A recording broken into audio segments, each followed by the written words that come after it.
What are you doing, Doc? I need fuel. Give me fuel, take a fly, send me tracing out of sight.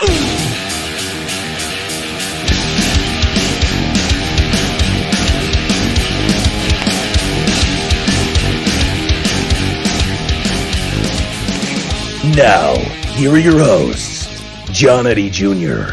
and Tom Tuttle. Welcome back to Fantasy Fuel. Hope you enjoyed our last few weeks of our rankings, which you can still find at fantasyfuelpodcast.com/home/rankings or the little link in the show notes. I am, of course, here with Tom Tuttle. We are here to bring you some fantasy news, or maybe NFL news a little bit today. But then we're going to talk about best ball drafts. I know it's not the most popular kind out there, but it's the easiest kind of football, fantasy football you can do, because you do the draft and you're done. Then you either win money or you don't. So, I mean, that's, depending on how well you do, it could be extremely fun or it could be extremely frustrated. But we're going to break it down to you because it's going to be a little different than a regular draft. There are some people you might not even think about drafting in a normal PPR fantasy football league, but in this one, you might take them in the 10th round. There's some guys out there that we've got our eye on that we're going to tell you about and the ways that we approach best ball leagues. But first, news from around the National Football League. Yay! I'm not sure if that is indicative of our top story for today, but the professional football player that sounds very similar to that voice, Mr. Patrick Mahomes, is going to rake in a boatload of money. He has just signed a 10-year extension. He's already got 2 years left still on his current deal. So this is an extension, and this extension is worth $450 million with an injury guarantee of $140 million per source. We have not seen all the details yet, but my goodness, this is the richest contract I've ever seen ever. Well, what are your thoughts? I mean, about all of the quarterbacks right now in the NFL that deserve it, it's him. I don't know what this will do for other quarterbacks that need, or we'll get to that. Yeah, because that's going to really push the barrier beyond what it probably should be for some of these quarterbacks. But Patrick Mahomes, if anyone deserves it, it's him. So I don't have a problem with it. It's just, that's just kind of how it goes. I mean, the more years you play, the higher the salary. And the better the player. I mean, I haven't seen somebody like him really ever. I mean, I've compared him to Brett Favre because of the crazy plays and the crazy throws and the sidearm stuff and all that crazy awesomeness that he has. But he's got something else too that Brett Favre never really had, and I think I don't know how to explain it, but it's crazy, and he's really, really talented. We may only ever be able to explain it after he is done playing and how much he accomplishes and how many Super Bowls he wins. Maybe someday we'll be talking about him passing Tom Brady, or at least being able to approach those 6 Super Bowl wins. We will see. That'd be crazy.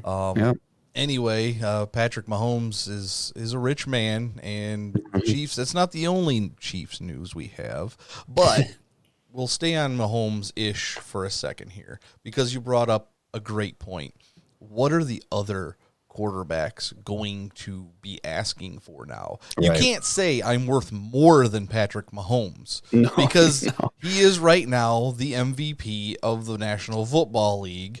And he has just won a Super Bowl, and you can't argue that he has better tools, more athleticism than most of not like Lamar Jackson, but he can just do everything better than almost everybody out there. So what is somebody like Dak Prescott now going to do about his contract situation? Like, well, he's getting 40. I should get close to that, right? Like, you should. What about Deshaun Watson? He's going to need a new deal soon. These guys are going to get insane contracts, and they might not deserve it, but because Mahomes did it now, they're going to be like, here's my leverage. If you want to keep me around, you're going to have to pay me. And I hope that the Cowboys pay through the nose to keep Dak Prescott. Yeah, I don't think it's smart for them to pay a ton for Dak Prescott. I mean, even some other quarterbacks, like you mentioned, I can't think of who you just mentioned all of a sudden, but Deshaun Watson.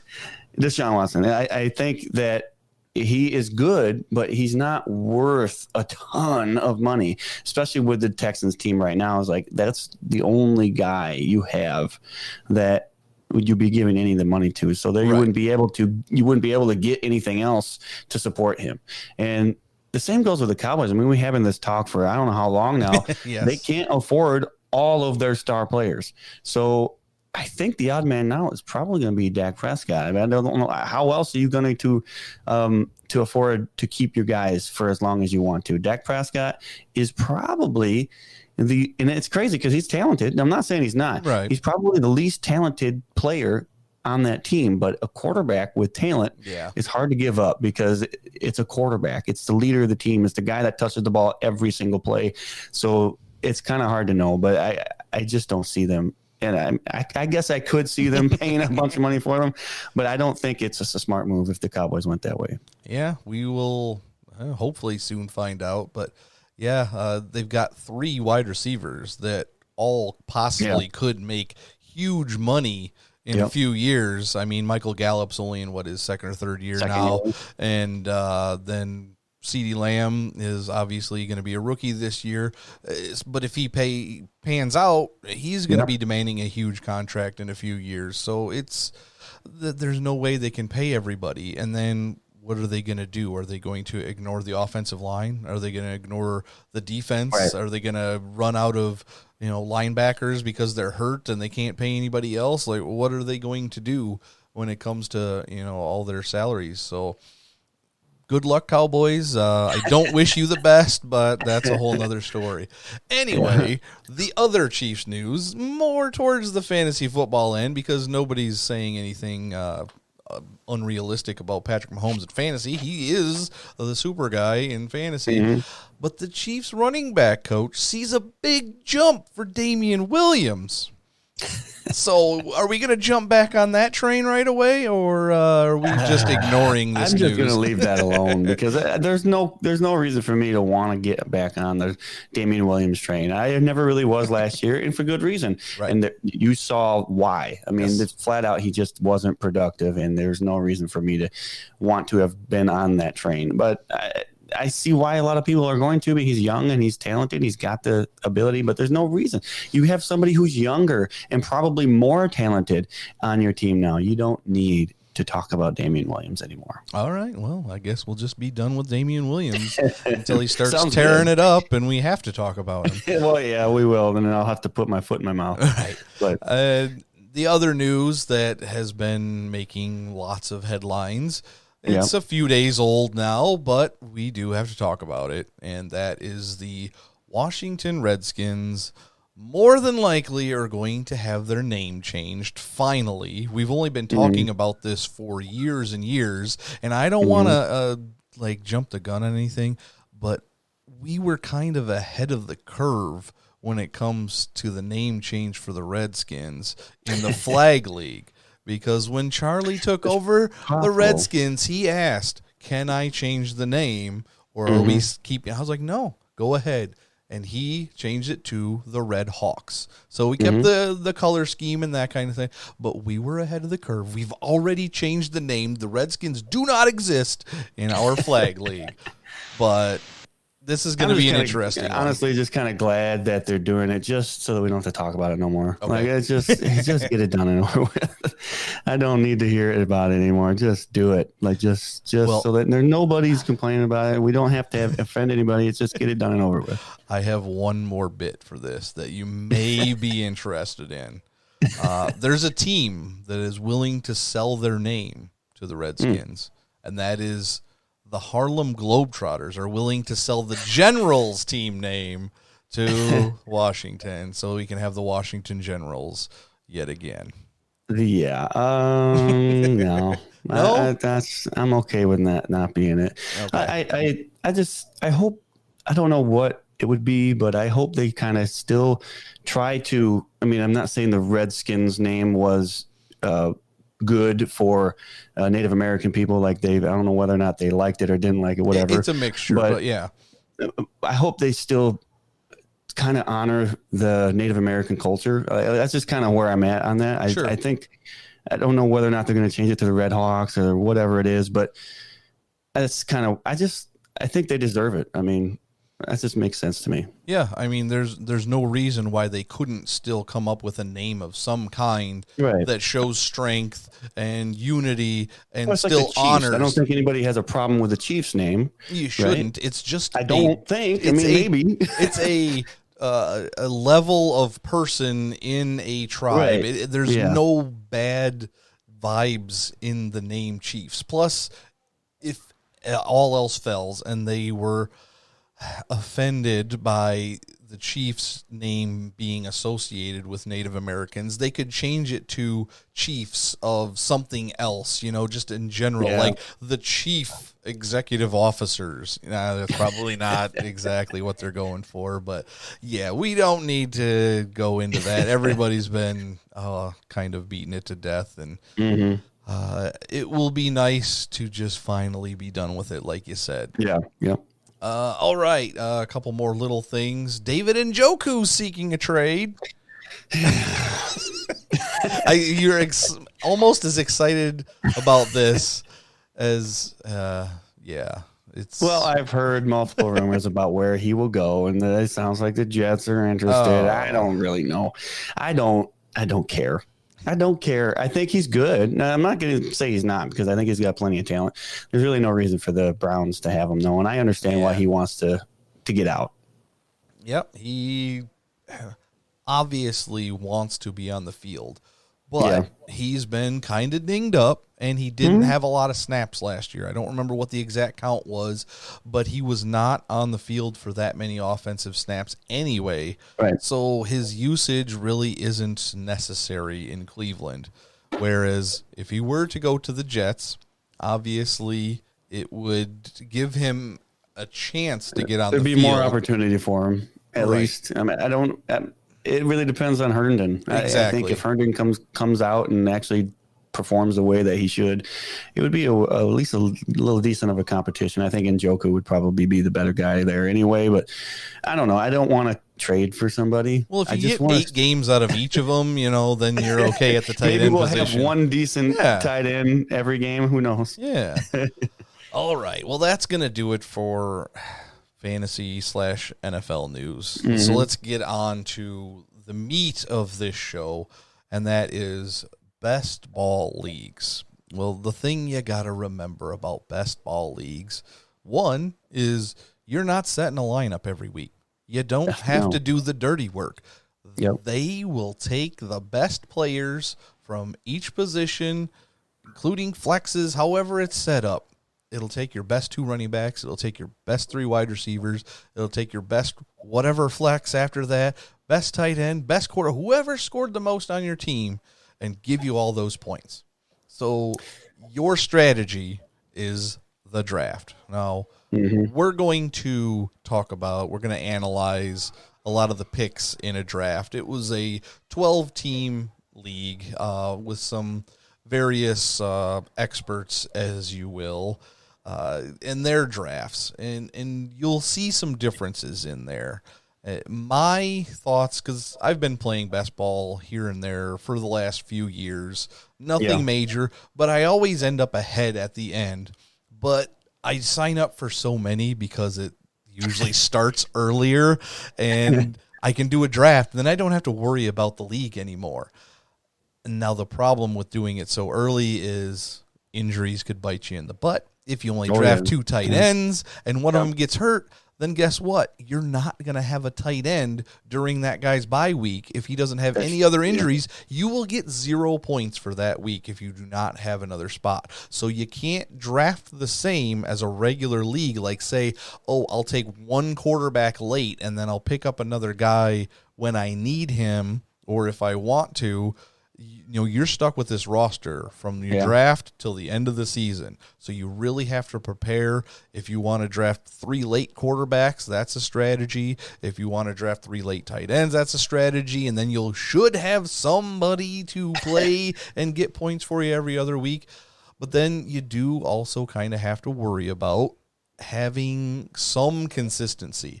Best ball is Yeah. not what we preach on a normal basis where you want consistency. You want guys that stay on the field. You know what? I'm okay if you take Will Fuller in a best ball because he might give you 4 Absolutely. amazing weeks before he goes down.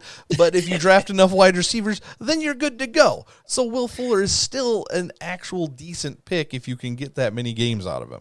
Yeah, I think the first thing that I think of when I think best ball is this is where the deep threat guys come into play. And this is where I feel comfortable drafting a deep threat guy because guys like Will Fuller, he's not really a super deep threat, but he's a deep threat to a certain degree. And then you got D-Jax and you got Robbie Anderson, people like that who are always streaking down the field. That type of thing can really be good for a best ball because now you're getting, okay, this guy got 100-yard, well, it's very rare to get a 99-yard touchdown, but this guy got an 80-yard touchdown. That's already going to probably be good enough, but you're going to get a bunch of other stuff along with it for the week, hopefully. So sometimes they'll get a 0, and that's okay. Yeah, it's okay to get a 0 in the best ball league as long as somebody is performing in that category. Yep, exactly right. So let's kind of just go down the list and we'll see there's some guys that will be higher. Even in the first round, it's a little bit different because obviously the first 2 picks are still going to be guys like CMC and Saquon Barkley because those guys go off every week almost when they're completely healthy. But there's guys like right after them that we're a little lower on this year for a general fantasy season like Alvin Kamara. But because you're going to have other guys to back him up, when Kamara has a bad week and doesn't go off and have 7-8 catches and a touchdown, it's okay. It's absolutely okay because you might have somebody on the flip side, somebody like Miles Sanders to cover up for him. Right. And Alvin Kamara is going to give you a couple games, 3, 4, 5 games that are going to be in the 30s or 40 points. And that's going to be amazing for you. And that's why you're drafting him where early on and not so much late in the first round, because that's where I'd want to play it on a normal draft is pretty late in the first round. But there's still a lot of people that are really high on Alvin Kamara, even in normal drafts. And that's okay. I don't mind that, but that's just not me.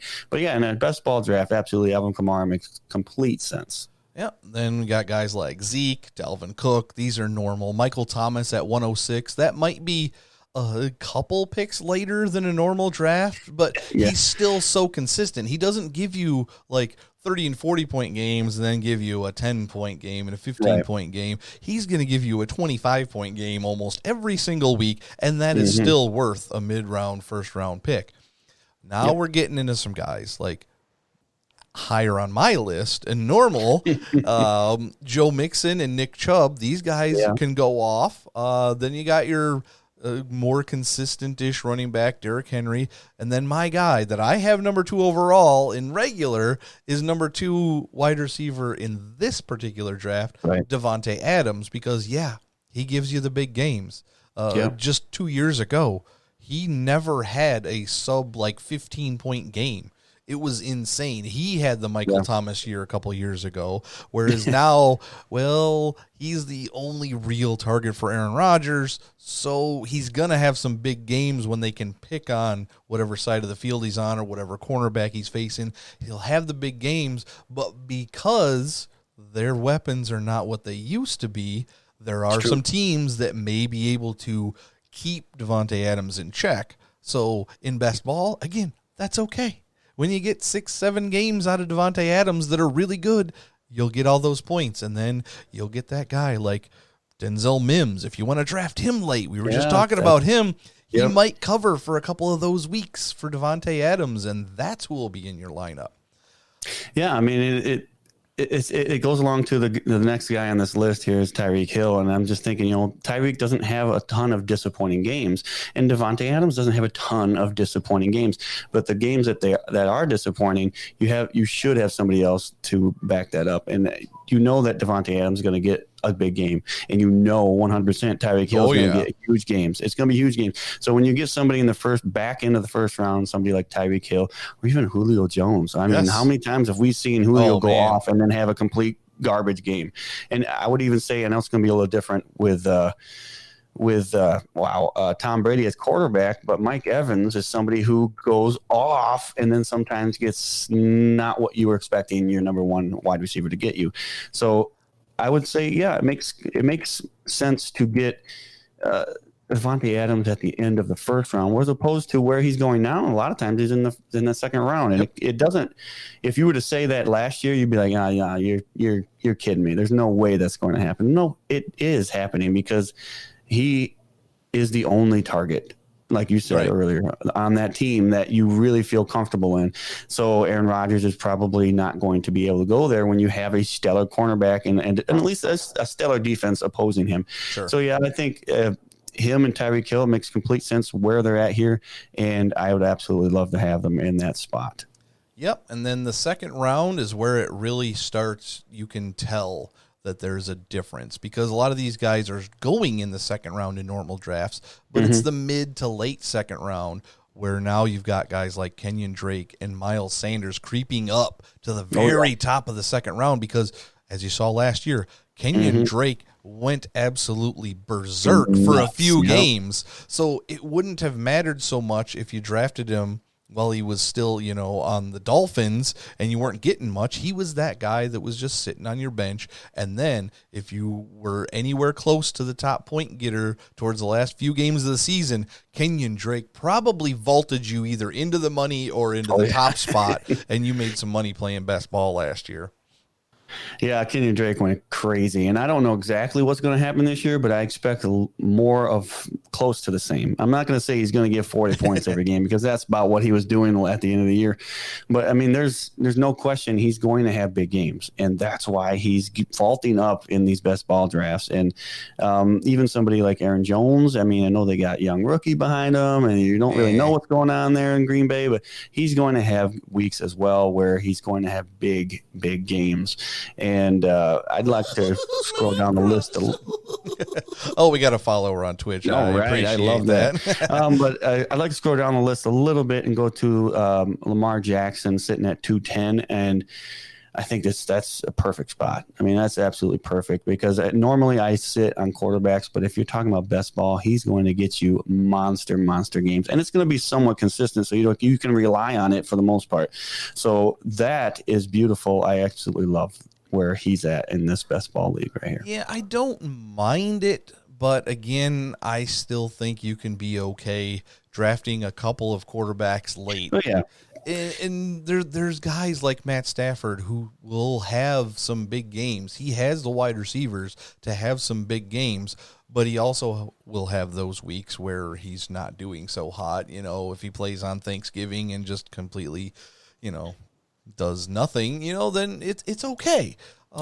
But you shouldn't have to worry about much else if you do take Lamar Jackson. Right. You still have to take one more quarterback, and you take a safe late quarterback just to make up for one of those or two of those games and the bye week that Lamar Jackson might not need to do anything. Maybe the defense for the Ravens completely shuts down an opponent, and they just hand the ball off to Ingram and their other running backs there. There's obviously a chance for that happening. The reason you take Lamar Jackson early is because now you don't have to worry about your quarterback so much until later on. And now you got all of these other spots. You can pick guys that are going to have big weeks. It doesn't have to be all the time. Like we said, it doesn't have to be a consistent thing, but that at that point you already have your quarterback. So you can sit tight and worry about the rest of your team. Now, we were talking about this before the stream and podcast started. There's a lot more rookies that will be taken in a best ball draft because, again, most of them won't be consistent throughout the year, but they will give you a couple of big games here and there. That being said, I'm not a huge fan of who went at 207 in this particular draft. Clyde Edwards-Helaire, that's a really high spot for somebody we have no idea how much he'll be involved in the offense. Yes, they drafted him because he fit their offense, and I understand that, and I love him for Dynasty, and I love him as a player in general. But to think you're going to get that many good games, let alone big games out of him to take him as your second overall pick. And then let's scroll back up. The first pick, okay, I can kind of understand this a little more. The person who took him took Michael Thomas with their first pick. So they have complete and utter confidence in their wide receiver 1, where you can maybe shoot for the moon with your next pick in Clyde Edwards-Helaire. But I'm still not a complete fan of taking him in the second round of a best ball draft. What do you think? Well, if you're looking at all the rest of the running backs that are available, there's really not a ton of other things that you're thinking, well, you know what?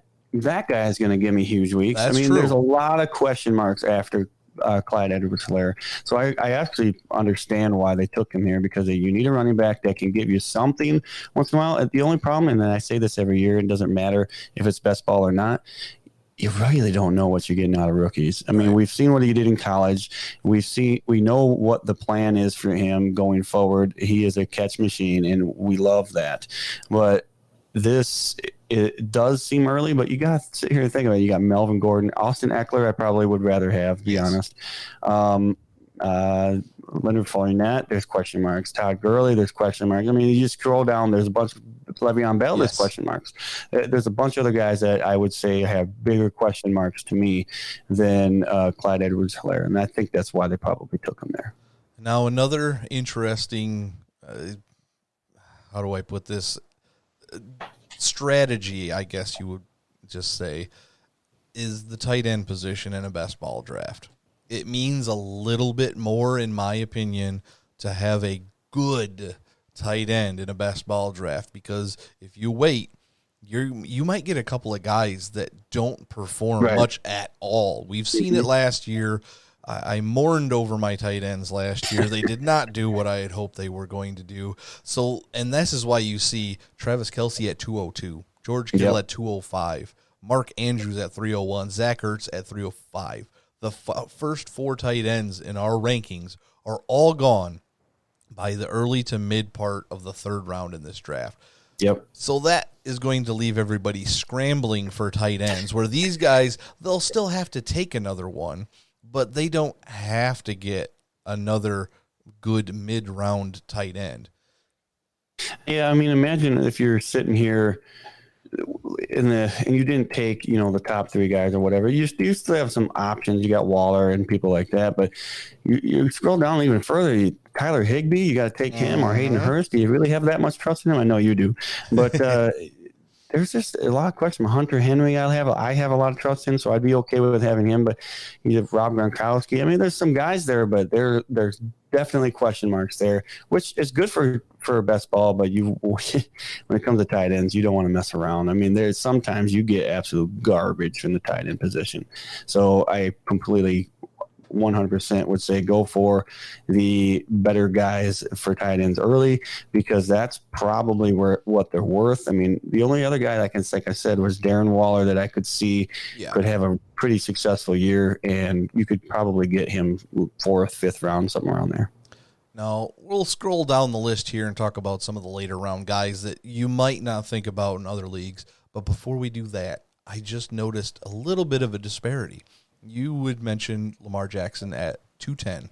Yeah. Well, the next quarterback taken has to be Mahomes, and it is, but it's not until the end of the third round. You would think, somebody just took Lamar Jackson. Somebody's going to jump on it and take Mahomes. Now, obviously, it depends on the scoring system, and if passing touchdowns are not as worth as much as rushing touchdowns, that's why you want Lamar Jackson over Patrick Mahomes. But I figured they would have been closer together. I want the next best quarterback, because after Mahomes and Jackson, they're on a tier by themselves. So after that, you're like, well, I guess I can wait and get a couple of mid-range quarterbacks and hope they don't have good weeks at the same time. Yeah, Patrick Mahomes getting in the 309 spot where this person did is absolutely insane, and I think that it makes me feel like maybe Lamar Jackson shouldn't go that high, and maybe because all these people they passed up on Patrick Mahomes. Patrick Mahomes to me is the more. It's almost impossible to say that he's more consistent, but they both have the chance to get outrageous numbers each week. And I think that's probably why Patrick Mahomes is later on, because he is the more consistent guy where he's getting, 30 points per game, where you're going to get a 40, 50-point game out of Lamar Jackson from time to time, where Patrick Mahomes is going to be 30 or so every single game. And then there's going to be some outliers too. But I think that it's weird because if I would have known that Patrick Mahomes was that far down the list, I probably would have said, let's wait a little bit on Lamar Jackson. Right. Well, you move down to around the 6th round. That's where you start seeing some guys go a little higher, like a lot higher. I won't even lie. Guys like Will Fuller and Marquise Brown right there back to back. Those are guys that you're not going to get consistent points out of, but they will give you a huge game a couple of times a year, and that is enough to vault you, a couple places in a single week to just jump over whoever it is you're behind to hopefully end up in the top, 3 or 4, however many many you get paid at the end. But then there's other guys around the same area that are complete question marks, like Cam Akers and Jordan Howard and DeAndre Swift. So here you're starting to see some of those rookies, J.K. Dobbins. I mean, if there's a game where the Ravens are soundly beating another team, Mark Ingram's going to go sit down. Yep. And Dobbins is going to get a chance to run over a bad defense a couple of times a year. You just know he's going to have that opportunity. Yeah, and he's going to be hungry. So he's going to want to show everybody what he can do. And like I've been touting on him, I think he's the best rookie running back in the draft. And so I think he's going to, if he gets the opportunity to do, he's going to look good. He's going to look really good. And I think he's going to do some of the moves and shake and bakes that I've seen him do. And he is just all around just very talented and electric player. So I'd love to see what he can do in fantasy land if given the opportunity. And absolutely for best ball, it makes perfect sense to have him. You're probably not drafting him. If you are, it's late, really late in most drafts. Now, we just got done talking about Lamar Jackson and Patrick Mahomes in the 2nd and 3rd rounds. We're looking in the 7th round here, and I see Kyler Murray sitting there in the 7th round. It's kind of crazy. Yeah. That is if you're not wanting to jump on the top 2 quarterbacks, the 7th round is not a bad spot to take a guy like Kyler Murray with all of his weapons. You know he is going to have some amazing weeks out there. Yeah, it does make you question yourself when you're thinking about somebody. I mean, but the thing is, like I said, once you get your quarterback in that 2nd round with Lamar Jackson or in the 3rd round with Patrick Mahomes, you are done. Know you're done. You just got to get somebody else to get the bye week and a couple of the other weeks. But when you got somebody that you don't really know what you're going to get out of Kyler Murray, because, he has had good games and he's had, really good games, but he's also been, that was all right. That's nothing special. So you will have to get somebody else that you are at least somewhat confident in to get you some good points for the rest of the year. Now I'm looking here in the 8th round and I see back-to-back picks of Ronald Jones and Keyshawn Vaughn. That seems a little weird to me. In a best ball, I guess one of them is going to have a good game once in a while, but I would be staying away from the Tampa Bay guys. Best ball, it would make more sense. Right. It makes more sense, but yeah. Keyshawn Vaughn and Ronald, just how much are they going to run the ball? Really? I mean, I think it's just going to be a lot of, hey, we got the weapons, we got Tom Brady. Yeah, they might get some dump-off passes, and that might actually do something for their value. But best ball, there's a lot of other guys I'd rather go with in best ball than right there. You can scroll down the list. Pretty much all these people I'd rather go with in best ball. Right. And then we got some younger guys, Mecole Hardman and CeeDee Lamb in the 8th round. Obviously, giant upside. Then, again, quarterbacks. 8th round, Deshaun Watson and Russell Wilson back-to-back here. Then there's guys that we shied away from last year, like Tariq Cohen, Hunter Henry.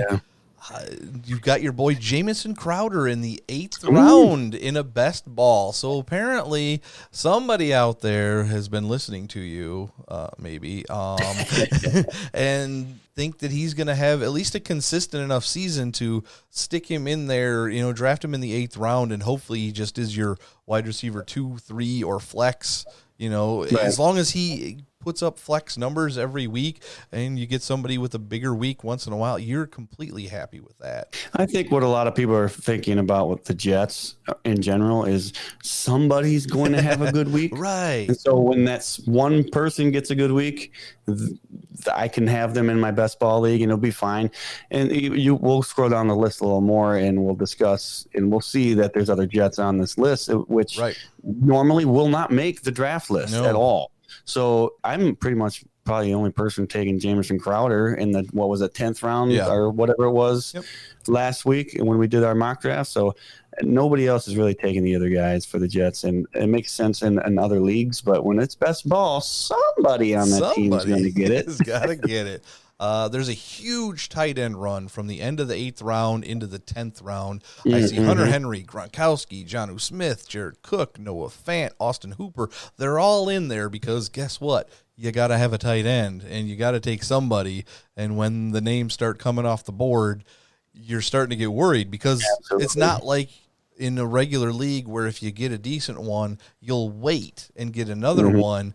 In this one, you have to have at least 2 to cover the weeks, and hopefully they have opposite good weeks, so you can't wait. When that tight end run happens, you kind of have to go with it. Because all these guys you're looking at, there's iffiness there. Yes. I mean, yes, it's best ball, so you're going to get whatever they give you, whatever, but the tight end position is nothing to play around with. But I do want to say sandwiched in between the tight ends there is a quarterback that I think is insane in the 9th round, and that's Josh Allen. I think he's going to have a fantastic year. Oh, we know. In general. So I think having somebody like him who has the legs and he can produce really big numbers for fantasy football, that is huge for best ball. Yes, he's probably going to get a couple stinkers, but of course. The guy, to me, is going to be gigantic when it comes to best ball. Like, that's the guy you want right there in the 9th round. Absolutely. I mean, that's perfect. I never got a chance to tell you, when I was doing a stream the other night, I was playing some poker and talking fantasy football, and somebody came in the chat and asked, do you think Josh Allen is a top 5 quarterback this year? And I was like, yes. I do. Both you and I got him in there. There was no discussion. I'm like, yes, he is. Moving on. So let's go down here, and there's some wild cards down here. One of them you were talking about in the 10th round, late 10th round, Brashad Perriman is a guy who is a deep threat, who had those good weeks at the end of last year, who in the 10th round, you're not expecting him to be in your lineup very often, but when he does, it could be one of those 150 and 2 touchdown performances against a bad defense, a bad cornerback, something of that nature. And that is exactly who you're trying to take in the 10th round, along with guys like Phillip Lindsay, who is going to get a bunch of dump offs if the Broncos are down late in games. It's probably going to be Lindsay out on the field, catching ball after ball after ball. And then there's guys like Preston Williams, Sterling Shepard in the 11th round. Now, he's more of a consistency guy, but he is one of those. I think you mentioned it a couple of weeks ago where he had 6 targets or whatever in every game of the year last year, and he had more PPR points than guys like Odell Beckham on a per-game basis, and he's in the 11th round. Right behind Carson you must have Wentz. been listening to somebody else when you're talking about Sterling Shepard, because I don't know if I said all that, but I just said he was averaging about 15 points per game when he was out there on the field. And that, to me, that's good. I mean, it doesn't shoot out to me like, wow, best ball. It does shoot out a lot more of a consistency thing. Again, if he's on the field, he's going to get your points. So I think that's probably why he's lower on the 11th round. Like if he was actually playing every single week, he'd be up on the top of that. And hopefully he does play every single week, and you're going to get some kind of a deal there, because he's going to get you some kind of points. He is the only real guy for me that I trust in on the Giants team if he's on the field. I'll stress that again. And then there was another tight end run in the 10th and 11th round. Oh, Dallas Goedert, Mike Gesicki, Blake Jarwin, TJ Hawkinson, Jack Doyle, Ian Thomas at the beginning of the 12th. Now we're really getting deep. You're pushing the envelope in the tight now. ends. Yeah. And in between all that, we have some very, very big question marks in guys like Brandon Ayuk, Sammy Watkins. Who else was there? Now we're getting into the back ends of some quarterbacks. And then I look down below in the 12th round. It's insane, man. Aaron Rodgers goes behind Joe Burrow in a best ball league. I have to backtrack and say, never mind. Never mind. I would love to have the consistency of great, outstanding numbers in the second round. But when you got somebody like Josh Allen, was it the 9th round? And then you got Aaron Rodgers in the 12th round. What if you paired those two together? He's going to have big games. There's no question he's going to have big games. He's going to have maybe some bad games too, because we don't really know what to think about Aaron Rodgers anymore, and that's why he's falling down in most general drafts. Yeah. But for crying out loud, if he's going to be in the 12th round, I mean, sign me up. What else do you have to do to get a good quality quarterback in a best ball league? All right. This is perfect. I'm just scrolling down the list, and I have to ask you a question. If all these players were available, which they are at the 1209 pick, because I know you've had your soft spots for each of these guys over the last couple of years, and they're all available at 1209. Who are you taking? Anthony Miller, Curtis Samuel, Emmanuel Sanders, Robbie Anderson, Chris Herndon? All those guys are available. Which one are you taking? It's really between Emmanuel Sanders and Robbie Anderson, because Robbie's a big game kind of guy. He could have one huge game and really help you out, give you the win. He could also give you 0 points. Yes. And Emmanuel Sanders is somebody who's usually, I would say he's more of a consistent threat than Robbie Anderson, and I'd say he's probably going to be even more of a consistent threat when he's got Drew Brees throwing him the ball. So I'm hoping for a bigger year out of Emmanuel Sanders. I don't trust in Anthony Miller. I don't trust in Curtis Samuel anymore. I've kind of lost hope for them, especially Anthony Miller. I don't know why he's up on this list, to be honest. He should be down the list a little further. I mean, obviously he's going to have some bigger games, but nothing that I feel like is going to win me a week. If I was to think that way, it would be Robbie Anderson. I think he's going to give me a week that can actually win me the week, where Anthony Miller is not going to give me that win me the week. Right. Yep. I agree with you 100% on that one. All right. Let's go through a few more rounds. We're pushing time limits for our show today, but that's all right.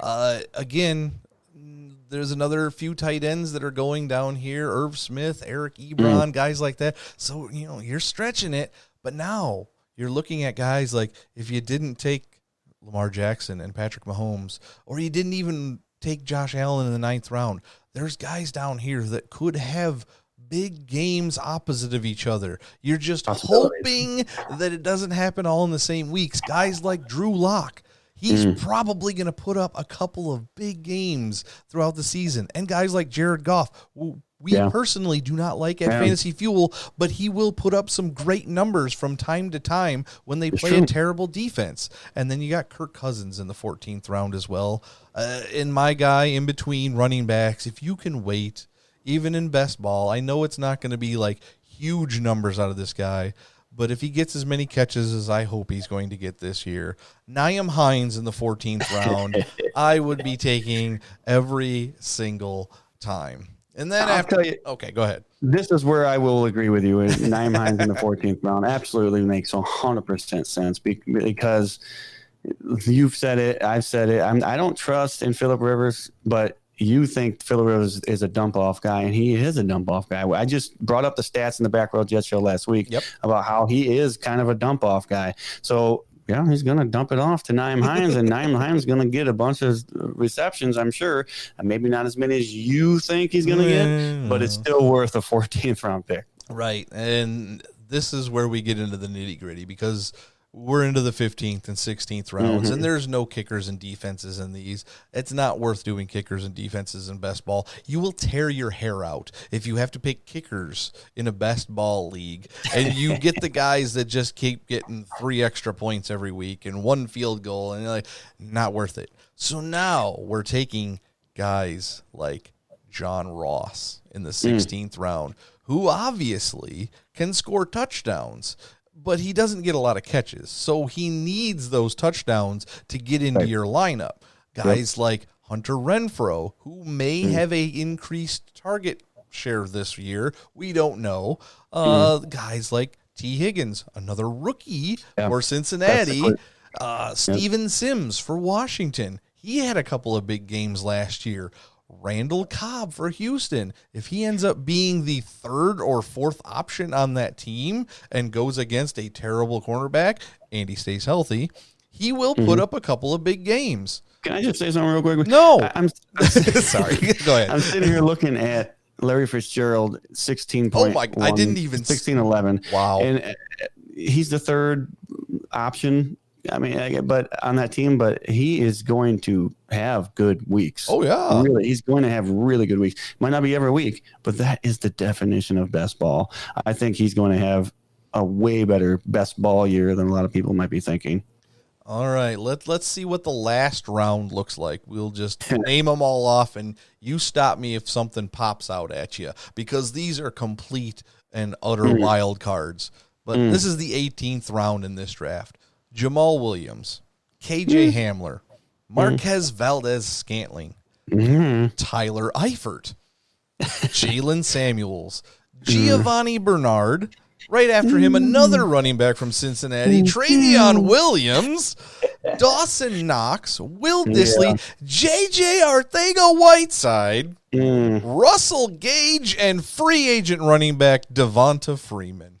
That's probably the one that sticks out the most. I mean, if you're going to get any type of value out of somebody, it would be because somebody picked up Devonta Freeman when they needed a running back, because that will be huge value in the 18th round and the last pick of the entire draft there. Yeah. And he will get you points, and that's really all you need in a best ball league. Yeah, we'll see. Yeah. I don't know what's happening with him and whether or not he's actually going to go anywhere. I don't know, because looks like everybody's pretty much set in the running back position, but somebody's going to get hurt, and Devonta Freeman's name's going to get brought up. And I would much rather take a chance that Devonta Freeman could even have one big game than take Travion Williams or Giovanni Bernard, who sits behind Joe Mixon and will probably rarely touch the ball. Russell Gage. Really?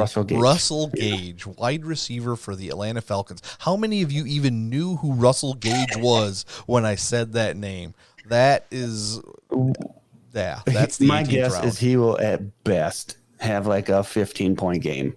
Yeah. And what's that going to do for you? You probably have somebody else who's giving you better game than that anyway. Yeah. So having Russell Gage on your team in a best ball league doesn't really matter. You'll have Russell Gage. He'll have a 15-point game, and every one of your other wide receivers will have a 20-point game. You won't even know he had the 15-point game. Exactly. And you'll never draft him again, but that's okay. All right, we have talked way too long about best ball, but I really enjoy drafting best ball. It is fun. We'll talk about this. I would like to put together a best ball league this year, maybe through Twitch or something of that nature, just to give it a go and see how many people enjoy it.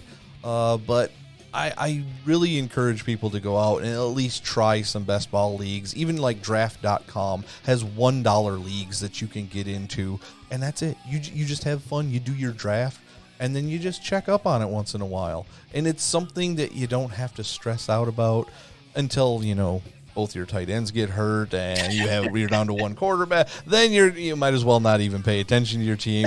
Chalk that one up to a loss. But, all right, that is the end of the show. We appreciate you watching. We appreciate you listening. We're all over on podcasts. If you're watching in Twitch land, you can find us anywhere you find podcasts. If you're listening on a podcast, you can find us on Twitch, twitch.tv/fantasyfuel, where we do more than just fantasy football. We stream some games. We stream some poker. We do all sorts of things on on there.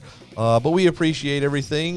We will be transitioning to the Back Row Jets show, so don't forget to tune into that. There's a link in the show notes. There's always links in the show notes. Don't forget to check out our Discord. We're getting that going for the fantasy football season, if there is one. But all right, that's going to do it for us. We will see you next week, and don't forget to stay fueled up this fantasy season.